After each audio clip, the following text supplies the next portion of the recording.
Doctor Ushma skin and hair క్లినిక్లో మీ చర్మం, జుట్టు సమస్యలకు సరికొత్త పరిష్కారాలు అందిస్తున్నాం. మొటిమలు, చర్మ దురద, వయసు కారణంగా వచ్చే చర్మ సమస్యలు లేదా జుట్టు సమస్యలైనా మేము మీకు సరైన చికిత్సను అందిస్తాం. మా విజయవాడ మరియు మచిలీపట్నం బ్రాంచీల్లో మీకు సౌకర్యంగా సేవలు అందిస్తాం. అందరికీ నమస్తే అండి. మనం ఇప్పుడు వీధుల్లో కుక్కలను చూస్తూ ఉంటాం. మున్సిపాలిటీ నుంచి వెహికల్స్ వచ్చి కుక్కలను బలవంతంగా ఎక్కించుకొని స్టెరిలైజేషన్ అంటే కుటుంబ నియంత్రణ చేసి నెక్స్ట్ డే వాటిని తీసుకొచ్చి మళ్ళీ ఆ ప్లేసుల్లో వదిలేస్తారు. ఇది ప్రభుత్వాల బాధ్యత. కుక్కలకు బలవంతంగా కుటుంబ నియంత్రణ చేస్తారు. అలా మనుషులకు కూడా బలవంతంగా వాహనాలు ఎక్కించుకొని దగ్గరలో ఉన్న ఆసుపత్రులకు తీసుకువెళ్ళి కుటుంబ నియంత్రణ ఆపరేషన్లు చేశారు అనే సంగతి తెలుసా? పురుషులు ఎక్కడ కనిపిస్తే అక్కడ బలవంతంగా వెహికల్స్ ఎక్కించుకొని కుటుంబ నియంత్రణ చేశారు. మీడియా ఆఫీసులు అంటే ప్రెస్కి సంబంధించి పత్రికా ఆఫీసులు ఎక్కడుంటే అక్కడ భారీగా చుట్టుపక్కల పోలీసులు మోహరించి వాటికి కరెంటు కట్ చేశారు. ప్రజలు ఇద్దరు ముగ్గురు కలిసి బయటకు వచ్చి మాట్లాడినా వాళ్ళ మీద కేసులు పెట్టి అరెస్ట్ చేశారు, లేదా లాఠీ చార్జీ చేసి ఇళ్లకు పంపించేశారు. నాయకులు, ప్రతిపక్ష నాయకులు ఎవరు రోడ్డు మీద కనిపించినా సరే ఇమీడియట్గా వాళ్ళని తీసుకెళ్ళి అరెస్ట్ చేశారు. ఇవన్నీ కూడా మన దేశంలో జరిగాయి. ఎమర్జెన్సీ టైంలో జరిగాయి. మనం ఇప్పుడు కాదు, 50 ఏళ్ళు అయింది. ఇంకో 50 ఏళ్ళ తర్వాత కూడా ఎమర్జెన్సీ గురించి మాట్లాడుకుంటాం. ఇందిరాగాంధీ గారి టైంలో ఎమర్జెన్సీ వచ్చింది అని పాఠాల్లో మాట్లాడుకుంటాం. ఇలాంటి వీడియోలు చేసుకుంటాం. ఎందుకంటే మన దేశంలో ఆ 21 నెలల కాలం అనేది ఒక చీకటి అధ్యాయం అన్నమాట. అదేంటి, మన దేశం ప్రజాస్వామ్య దేశం కదా, మన దేశం అంబేద్కర్ గారు రాసిన రాజ్యాంగం అమలవుతున్న దేశం కదా. అటువంటి దేశంలో ఇటువంటి గడ్డు పరిస్థితులు ఉన్నాయా, ఇటువంటి చీకటి రోజులు ఉన్నాయా అని మీకు అనిపించవచ్చు. ఉన్నాయి. రాజ్యాంగంలో ఒక చిన్నపాటి ఆర్టికల్ను ఉపయోగించుకొని ఎమర్జెన్సీ విధించి దాదాపుగా 21 నెలల పాటు ప్రజలను, ప్రతిపక్షాలను, మీడియాను చిత్రహింసలకు గురి చేసిన రోజుల గురించి మనం ఇప్పుడు చెప్పుకుందాం. ఆ పుణ్య కార్యానికి ఒడిగట్టింది ఇందిరాగాంధీ గారే. నిజానికి ఐరన్ లేడీ ఆమె, స్ట్రాంగ్ లేడీ, ఒక ధీర వనిత, ఒక మహిళ అంత ధీటుగా ఎదుర్కొని రాజకీయ పరిస్థితులను, ప్రత్యర్థులను అన్నింటినీ ఎదుర్కొని అన్నేళ్ల పాటు దేశాన్ని పరిపాలించడం మామూలు విషయం కాదు, అసాధారణ విషయం. అటువంటి అసాధారణ మహిళే ఇటువంటి దారుణ కార్యక్రమానికి కూడా ఒడిగట్టారనమాట. సో ఎందుకు అసలు ఇందిరాగాంధీ గారికి ఎందుకు ఇలా చేయాల్సి వచ్చింది? చాలామందికి మీకు డౌట్ రావచ్చు. కొంచెం మూలాల్లోకి వెళ్ళి చెప్పుకుందాం ఈ వీడియోలో. రాజ్యాంగం అమల్లోకి వచ్చిన తర్వాత 1952లో తొలి లోక్సభ ఎన్నికలు జరిగిన తర్వాత 52, 57, 62 వరుసగా 3 సార్లు జవహర్లాల్ నెహ్రూ గారే ప్రధానమంత్రిగా ఉన్నారు. జవహర్లాల్ నెహ్రూ గారి మరణం తర్వాత లాల్ బహదూర్ శాస్త్రి గారు కొన్నాళ్ళు ప్రధానమంత్రిగా ఉన్నారు. ఆ తర్వాత ఇందిరాగాంధీ గారు కుర్చీ అప్పగించారు. ఆ తర్వాత ఇందిరాగాంధీ గారు 67లో మరోసారి గెలిచి ప్రధానమంత్రి అయ్యారు. 1971లో కూడా గెలిచి ప్రధానమంత్రి అయ్యారు. అప్పటి వరకు కాంగ్రెస్ పార్టీకి దేశంలో ఎదురు లేదు. ఎవ్వరు కూడా ఎదురు చెప్పేవాళ్ళు లేరు. ఏవో చిన్న చితక కొన్ని పార్టీలు పుట్టుకొచ్చినా ఎవరు కూడా కాంగ్రెస్కి ఎదురొడ్డి ప్రభుత్వాన్ని ఏర్పాటు చేసేంత స్థాయికి అయితే వెళ్ళలేదు. అయితే 1971లో ఇందిరాగాంధీ గారు పోటీ చేసిన రాయ్బరేలీ నియోజకవర్గంలో, ఉత్తరప్రదేశ్ రాష్ట్రంలో రాయ్బరేలీ లోక్సభ నియోజకవర్గంలో మాత్రం ఆమె అయితే భారీ మెజార్టీతోనే గెలిచారండోయ్. ఆ ఎన్నికల్లో రాజ్ నారాయణ్ గారి మీద ఇందిరాగాంధీ గారు సుమారుగా 1,11,810 ఓట్ల మెజార్టీతో ఆమె గెలిచారు. కానీ ఆమె ఎన్నిక చెల్లదు. ఆమె రాజ్యాంగ వ్యవస్థలను దుర్వినియోగం చేశారు, ఎన్నికల్లో అక్రమాలకు పాల్పడ్డారు, నా దగ్గర ఆధారాలు ఉన్నాయి, పోలీసుల్ని వాడుకున్నారు, ఐఏఎస్ అధికారులను వాడుకున్నారు, ఎన్నికల అధికారులను బెదిరించారు, ప్రజలను భయభ్రాంతులకు గురి చేశారు, ఆమె ప్రధానమంత్రి హోదాలో అన్ని వ్యవస్థలను మోహరించారు, సో నా దగ్గర ఆధారాలు ఉన్నాయి, ఆమె ఎన్నిక చెల్లదు అని చెప్పి ఆమె ప్రత్యర్థిగా పోటీ చేసి ఓడిపోయిన రాజ్ నారాయణ్ గారు అలహాబాద్ కోర్టులో పిటిషన్ వేశారు. ఈ పిటిషన్ను విచారణకు స్వీకరించిన కోర్టు 1975 జనవరి 11వ తేదీన ఒక తీర్పు ఇచ్చింది. ఆ తీర్పు సారాంశం ఏమిటంటే ఇందిరాగాంధీ గారి ఎన్నిక చెల్లదు, ఆమె నిజంగానే ఎన్నికల్లో అక్రమాలకు పాల్పడ్డారు కాబట్టి ఆమె ఎన్నిక చెల్లదు, ప్లస్ ఇంకో 6 ఏళ్ల పాటు ఆమె మళ్ళీ ఎన్నికల్లో పోటీ చేయడానికి వీల్లేదు అనేది తీర్పు సారాంశం. సో దాంతో ఇందిరాగాంధీ గారి గుండెలో రాయి పడినట్టయింది. ఒక స్ట్రాంగ్ లేడీ, ఒక ఐరన్ లేడీ, ఒక నియంతృత్వ ధోరణి, ఎవ్వరి మాట వినే టైప్ కాదు, ఏకపక్ష ధోరణి. దాంతో ఆమె ఇమీడియట్గా ఒక అర్జెంట్ మీటింగ్కి కాల్ ఆఫ్ చేశారు. అదే టైంలో దేశవ్యాప్తంగా ప్రతిపక్షాలు ఏకమవుతున్నాయి. ముఖ్యంగా జయప్రకాష్ నారాయణ గారు సంపూర్ణ క్రాంతి అనే ఉద్యమం చేపట్టి దేశవ్యాప్తంగా ఆయన కాంగ్రెస్ పార్టీ ప్రభుత్వ అవినీతి మీద పోరాడుతున్నారు. ఆయన ఎక్కడ మీటింగ్ పెట్టినా వేలాదిగా జనం వస్తున్నారు, మీటింగ్కి రెస్పాండ్ అవుతున్నారు, ప్రభుత్వానికి వ్యతిరేకంగా ఉత్తేజితులు అవుతున్నారు. సో గాంధేయ మార్గంలో గాంధేయవాదిగా గాంధీ గారి వారసుడిగా తెర మీదకి వచ్చిన జేపీ గారు దేశంలో చాలా ప్రాంతాల్లో తనదైన ముద్ర వేశారు. సో దాంతో ఇందిరాగాంధీ గారిలో ఒత్తిడి పెరిగింది. కరెక్ట్గా జూన్ 11వ తేదీనే ఆయన పెట్టిన మీటింగ్లో ఆయన ప్రజల్ని రెచ్చగొట్టారనమాట. ప్రభుత్వం మీద తిరగబడదాం, ఏం చేస్తారో చూద్దాం అని కొన్ని వ్యాఖ్యలు చేశారు. అదే టైంలో ఒక తీర్పు వచ్చింది. ఇవన్నీ వచ్చేసరికి ఇందిరాగాంధీ గారికి కొంచెం సంథింగ్ అంటే లోపల తను ఇంకా పవర్ కోల్పోతున్నామేమో, తనకు వ్యతిరేకంగా దేశంలో చాలామంది ఏకమవుతున్నారేమో, ఇంకా అధికారాన్ని నిలబెట్టుకోవడం సాధ్యం కాదేమో, సో ఇటు చూస్తే తీర్పు ఇలా వచ్చింది, ప్రజలు తిరుగుబాటు చేస్తున్నారు, ప్రతిపక్షాలు ఏకమవుతున్నాయని ఏమీ చేయలేని స్థితిలో రాజ్యాంగంలో ఒక ఆర్టికల్ ఉంది. రాజ్యాంగంలోని 352 ఆర్టికల్, దానిలో అంతర్గత అలజడి ఇంటర్నల్ డిస్టర్బెన్స్ అనే పరిస్థితి ప్రకారం ఎమర్జెన్సీ విధించవచ్చు అని చెప్పి ఒక చిన్న క్లాజ్ ఉపయోగించుకొని 1975 జూన్ 25వ తేదీన ఎమర్జెన్సీ విధించారు. ఆ టైంకి దేశంలో ప్రతిపక్షాలు బలపడ్డాయి, ఇందిరాగాంధీ గారు బలహీనపడ్డారు, కాంగ్రెస్ పార్టీ బలహీనపడింది, ప్రజా వ్యతిరేకత పెరిగింది, దేశంలో అవినీతి పెరిగింది, నిరుద్యోగం పెరిగింది, రకరకాల సమ్మెలు జరుగుతున్నాయి.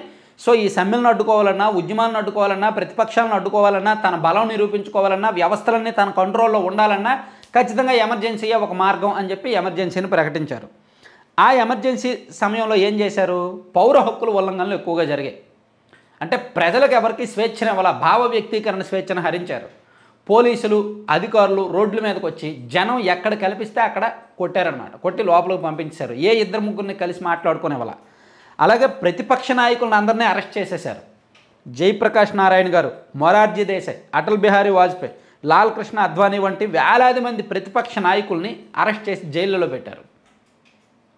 అలాగే మీడియా సెన్సార్షిప్, వార్తాపత్రికలు, మీడియా, రేడియో, టెలివిజన్లు వీటన్నింటి మీద కూడా సెన్సార్షిప్ విధించారు. మేము చెప్పిన ఆర్టికల్స్ మాత్రమే రాయాలి, లేకపోతే మీ న్యూస్ బయటకు వెళ్ళదని చెప్పి చాలామంది న్యూస్ ఛానల్స్కి సంబంధించి అండ్ వార్తాపత్రికలు ప్రింట్ అవ్వకుండా వాటికి కరెంట్ కట్ చేశారనమాట బలవంతంగా. అలాగే అన్నిటికంటే దారుణమైంది ఏంటంటే ఇందిరాగాంధీ గారి కుమారుడు సంజయ్ గాంధీ, ఆయనకు ఎటువంటి పదవి లేదు ప్రభుత్వంలో, ఆయన ఏమీ ప్రజాప్రతినిధి కాదు, అధికారి కాదు, కానీ అనధికారికంగా ఆయన ఆధ్వర్యంలో దేశవ్యాప్తంగా చాలా ప్రాంతాల్లో బలవంతంగా కుటుంబ నియంత్రణ ఆపరేషన్లు చేసేశారు. ఎందుకంటే దేశంలో నిరక్షరాస్యత పెరిగిపోతుంది అనే పేరుతో, నిరక్షరాస్యతను తగ్గించాలంటే జనాభాను తగ్గించాలి అనే పేరుతో కుటుంబ నియంత్రణ ఆపరేషన్లు బలవంతంగా చేశారు. అలాగే రాజ్యాంగ సవరణ ఒకటి బలవంతంగా చేశారు. 42వ రాజ్యాంగ సవరణ తీసుకొచ్చారు. ప్రధానమంత్రి అధికారాలను గణనీయంగా పెంచేసి న్యాయ వ్యవస్థ అధికారాలను కట్టడి చేసింది. అంటే ఒక ప్రధానమంత్రి మీద న్యాయస్థానాలు వ్యతిరేక తీర్పిస్తాయా సో అని ఒక రాజ్యాంగ సవరణ చేసి ప్రధానమంత్రి అధికారాలు పెంచుకొని న్యాయ వ్యవస్థ అధికారాలను తగ్గించారన్నమాట. ఇలా అలాగే అనేక సంఘాలను, ప్రజా సంఘాలను, అన్ని సంఘాలను కూడా నిషేధించారు. రాష్ట్రీయ స్వయం సేవక్ సంఘ్ ఆర్ఎస్ఎస్ను కూడా నిషేధించారు. అలాగే జమాతే ఇస్లామీ హింద్ వంటి సంస్థలను కూడా నిషేధించారు ఆ టైంలో. ఇట్లా ఎమర్జెన్సీ టైంలో ఇష్టం వచ్చినట్టు నిర్ణయం తీసుకున్నారు. సో ఈ ఎమర్జెన్సీ ప్రభావం ఎలా ఉందంటే ఖచ్చితంగా ప్రజాస్వామ్యం మీద దాడి జరిగింది, రాజ్యాంగ ఉల్లంఘనలు జరిగాయి, విపరీతమైన వ్యతిరేకత పెరిగింది. ప్రభుత్వం మీద ఏంటి ప్రభుత్వం ఇలా చేస్తుంది, ప్రజల హక్కులు హరిస్తున్నారు, ప్రతిపక్షాలను ఉంచట్లేదు, మీడియాను ఉంచట్లేదు, అసలు ఎక్కడున్నాం మనం, ఇంతకన్నా బ్రిటిష్ వాళ్ళ టైంలోనే నయం కదా అనుకునేటట్టు ప్రజల్లో విపరీతమైన వ్యతిరేకత పెరిగింది. అదే టైంలో ప్రతిపక్షాల అందరి ఐక్యతకు ఈ ఎమర్జెన్సీ బాటలు వేసింది. మొరార్జీ దేశాయ్ గారు అండ్ వాజ్పేయి, ఈ జయప్రకాష్ నారాయణ లాంటి పెద్ద పెద్ద నాయకులందరూ కూడా ఏకమయ్యారు. అందరూ కలిపి ఒక జట్టుగా ఎన్నికలకు వెళ్ళారు. వెళ్ళి 1977లో జరిగిన ఎన్నికల్లో కాంగ్రెస్ పార్టీ ఓడిపోయింది. మొరార్జీ దేశాయ్ నాయకత్వంలో జనతా పార్టీ అధికారంలోకి వచ్చింది. స్వాతంత్ర భారతదేశంలో first time other than Congress party అధికారంలోకి వచ్చిందనమాట. అది ఫస్ట్ టైం. అట్లా ఈ ఎమర్జెన్సీని ఇంత దారుణంగా చేశారు. అయితే దీని నుంచి మనం నేర్చుకోవాల్సిన పాఠం ఏమైనా ఉందా? సో ఎమర్జెన్సీ తర్వాత ప్రభావాలు ఏమున్నాయి, ఈ ఎమర్జెన్సీ పాజిటివ్ ఏంటి, నెగిటివ్ ఏంటి, ఇవి కూడా మనం చెప్పుకోవాలి. నిజంగా పాజిటివ్ కొన్ని ఉన్నాయి, నెగిటివ్ కొన్ని ఉన్నాయి. దీనిలో పాజిటివ్ అంశాలు ఒకసారి మాట్లాడుకుందాం మనం. సో క్రమశిక్షణ పునరుద్ధరణ అంటే కాంగ్రెస్ పార్టీ లేవనెత్తే అంశాలు. ఇందిరాగాంధీ గారిని సమర్థించే వాళ్ళు, కాంగ్రెస్ పార్టీని సమర్థించే వాళ్ళు ఏం చెప్పారంటే ఎమర్జెన్సీ వలన చాలా లాభాలు జరిగాయి, అందులో ఒకటి క్రమశిక్షణ. అప్పటికే దేశంలో సమ్మెలు ఉన్నాయి, ఆందోళనలు ఉన్నాయి, బందులు జరుగుతున్నాయి, ధర్నాలు జరుగుతున్నాయి, ప్రతిపక్షాలు ఇష్టం వచ్చినట్టు మాట్లాడుతున్నారు, ఎవరికి కూడా అంటే స్వేచ్ఛను మిస్యూజ్ చేస్తున్నారు, కాబట్టి అందరినీ ఒక డిసిప్లిన్లో పెట్టడానికి, ఒక ట్రాక్లో పెట్టడానికి ఎమర్జెన్సీ ఉపయోగపడింది కదా అని చెప్పి కాంగ్రెస్ వాళ్ళు ఇప్పటికీ వాదిస్తారు. అండ్ ఆర్థిక స్థిరత్వం, ధరల పెరుగుదలను నియంత్రించడం, అక్రమ నిల్వలను తగ్గించడం, స్మగ్లింగ్ను అరికొట్టడం, ఇవన్నీ కూడా ఎమర్జెన్సీ టైంలోనే ఉపయోగపడ్డాయి. ఎమర్జెన్సీ టైంలో అంటే ఇంటర్నల్గా దాచుకున్న వస్తువులన్నీ కూడా బయటకు వచ్చాయి అని చెప్పి వాళ్ళకు వాదన అనమాట.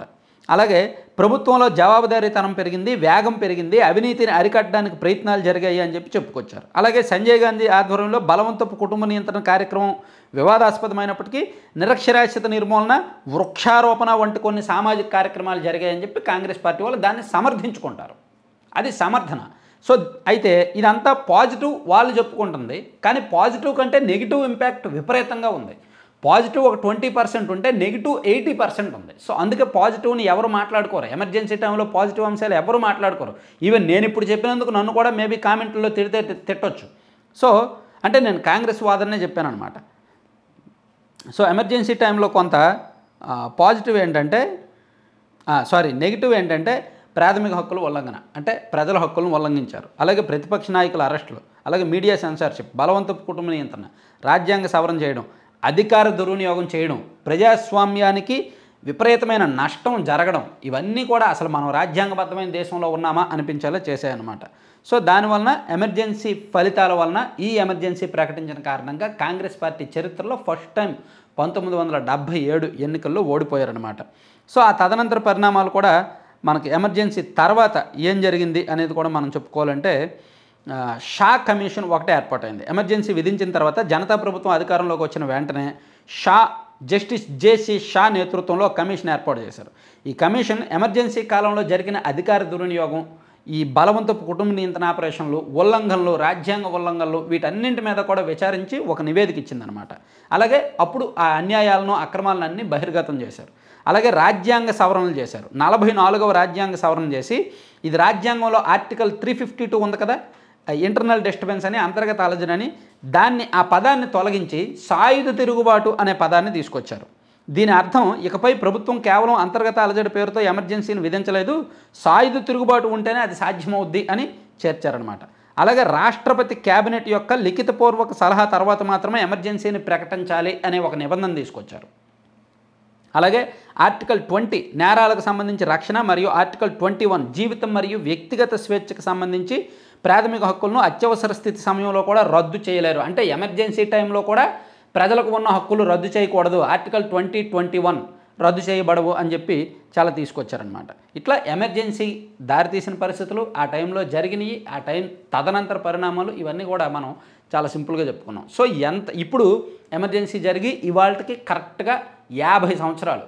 50 సంవత్సరాల తర్వాత కూడా ఎమర్జెన్సీ పరిణామాలను ఎలా చెప్పుకుంటున్నాము అంటే మరో 50 ఏళ్ళ తర్వాత కూడా చెప్పుకుంటాం. ఎందుకంటే అంతకుముందు జరగలేదు, భవిష్యత్తులో కూడా బహుశా ఇలా జరగదు.